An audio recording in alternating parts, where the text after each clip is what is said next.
Hey guys, welcome to Let's Play Castlevania Harmony of Despair Part 5. We are almost finished with this Let's Play, and I cannot wait. So now our next chapter is Chapter 5, Song of the Unslakable Blade, which takes place in Order of Ecclesia. I gotta say something about the boss here. It's death, okay? Actually, hold on, I'm gonna see if I can get a potion on my... This is the first time I've ever tried to put a potion on in this Let's Play, but I think I might need it at some point, so I'm just gonna do it just in case. But, I gotta say something about the boss, which is death. So, if you've played, Dawn of Sorrow, and you got the game over screen, you're probably familiar with, the game over screen having a picture of death on it. Now, the picture of death looks exactly like that death. It looks pretty much exactly like the death that you see in Order of Ecclesia. And I was like, wait a minute, why? Because it has the blue cape and the red inside. And I was like, wait a minute, why didn't they just use that?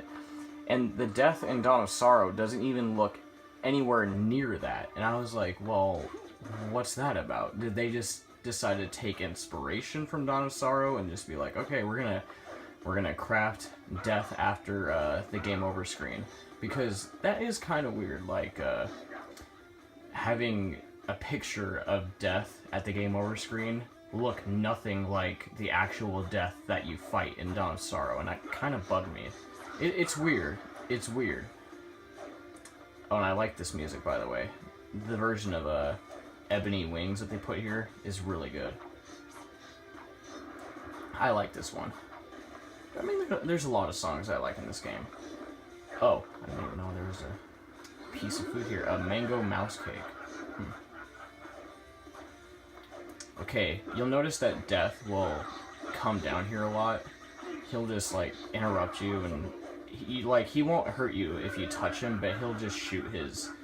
He'll send a barrage of, like, sickles after you, but that's about as much as he'll do. He just gets in the way. Oh, that is the worst spot to be right now, dude. He's never been that bad to me. He just gets in the way sometimes, but... Yeah, you can hurt him. You can whip him, you can do whatever you want, but I don't think you can actually kill him like that, but you can hurt him. Like, get him away from you. What? The 2 hits didn't kill you, really? Call me crazy, but... For the sake of, Actually, I might have to start using my sub-weapons at this point.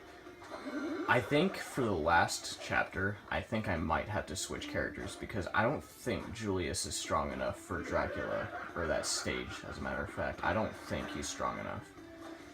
Which means, yeah, I'm gonna have to grind with Julius for a little bit here, just in case. Because I don't want to have to do a Let's Play video where I die, because that's a huge, huge waste of time. Trust me, I know about waste. I know how to waste time. So... Going up here. Ah, damn it. Working. Oh, really? Twice? That's a jumping pattern. Alright. Alright, let's get shrimp cocktail. Oh, you missed that? What? That was weird. Okay, we hear Death laughing his ass off. Gym closed.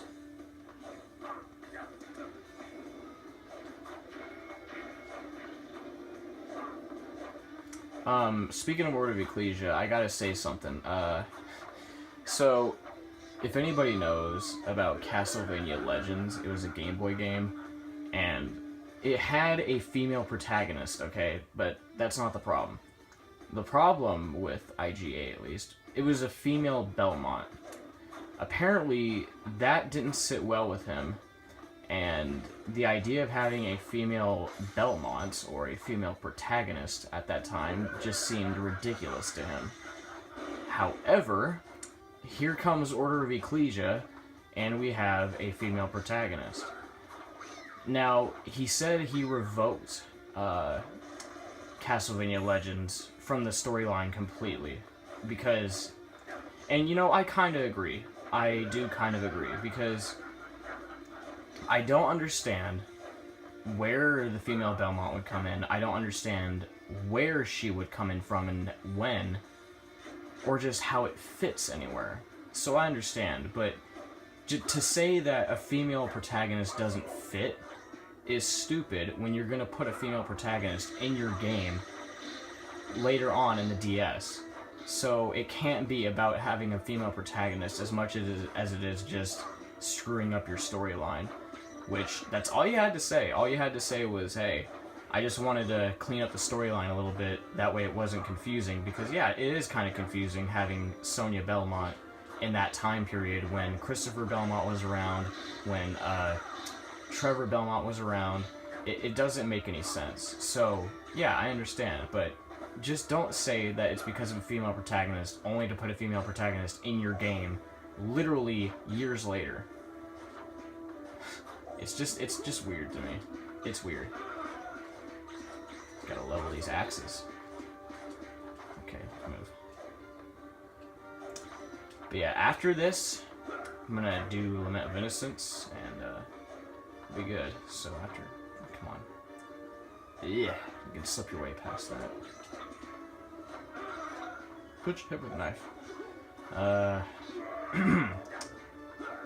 This fight isn't really that difficult. In fact, it wasn't really that difficult in Order of Ecclesia either. There's been harder death fights. There's been way harder death fights than this. I'd say that, honestly, the death from Dawn of Sorrow is more difficult than this. Because he does that thing where he becomes, he has like a second form. See, he's already dead. But he has this thing where he goes into a second form and he like, he does this thing where he has these big blue skulls try to bite you, and they do a crap ton of damage, by the way. Steel plate, nice. It doesn't matter because half the stuff they give me is just crappy stats, and all my equipment is pretty much like super overpowered at this point. So everything else I get at this point is like obsolete compared to what I have. Alright, so in the next video, we're gonna finish up this Let's Play, and we're gonna talk about future plans. Alright, I will see you guys in the last episode. Later.